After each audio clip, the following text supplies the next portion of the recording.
So we've gone through one example of paired samples for two means, right? So it's a paired, matched paired example using a single t-test. And so what I have on this page here is just a walking through of how you'd enter it into your calculator. So we'll go through this again with our next example, but just so you have it somewhere in your notes. So our extra practice example, it says All Fresh Seafood is a wholesale fish company based on the east coast of the U.S. Catalina Offshore Products is a wholesale fish company based on the west coast of the U.S. Now this table below contains prices from both companies for specific fish types. Do the data provide enough evidence to show that a West Coast fish wholesaler is more expensive than an East Coast wholesaler? Okay, so West Coast, right, East Coast. Now, the way that the table gives it to us, they don't really tell us what's West Coast or East Coast. So it says all fresh seafood is a wholesale fish based on the East Coast. So this is East Coast, this is West Coast, right? Because we need that so we know which one's which. So does it show that a West Coast fish wholesaler, so X1 is going to be the West Coast, and X sub 2 is the East Coast.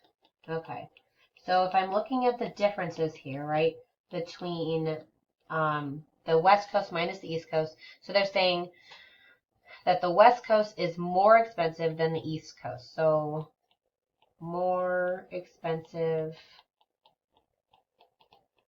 less expensive.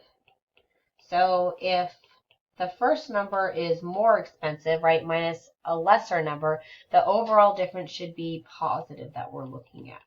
And so that's going to help us determine, right, it's going to be greater than in our alternative.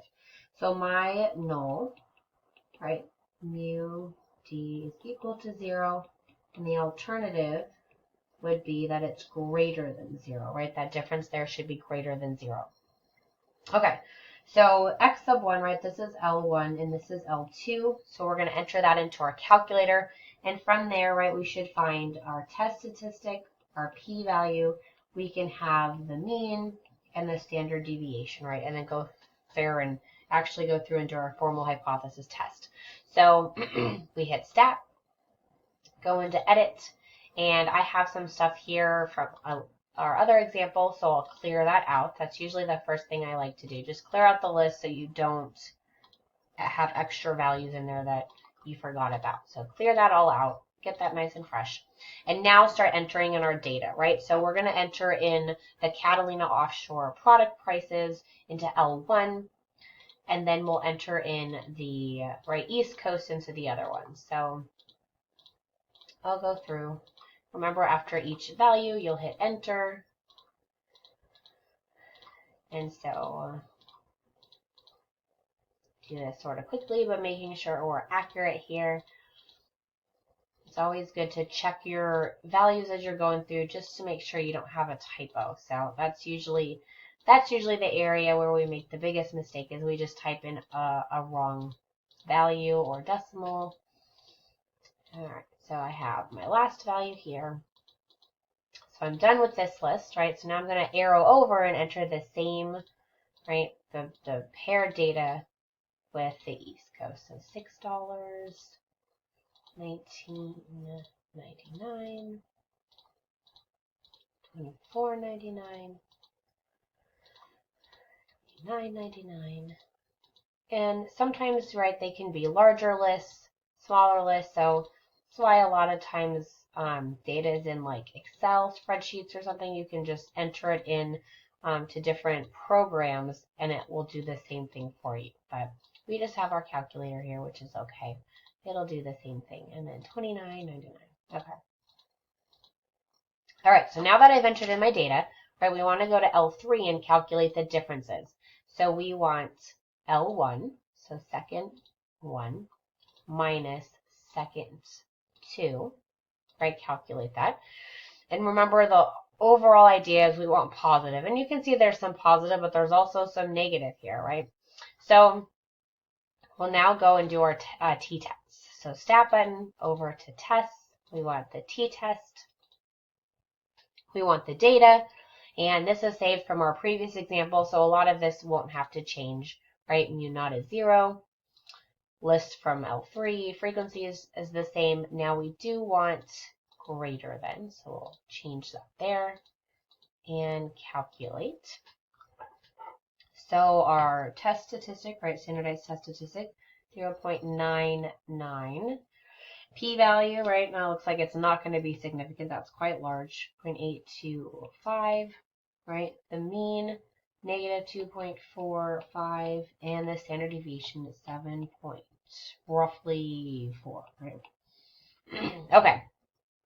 So what I want to do next, right, is compare my p-value, 0.825, with my level, right, test at the 5% level of significance. My p-value is definitely larger, so we're going to fail to reject. So we could say at the 5% level of significance, there is not, you could say not enough evidence, not sufficient evidence, not sufficient evidence to suggest or to conclude something along those lines that, I guess, a West Coast fish wholesaler is more expensive than an East Coast wholesaler. Okay.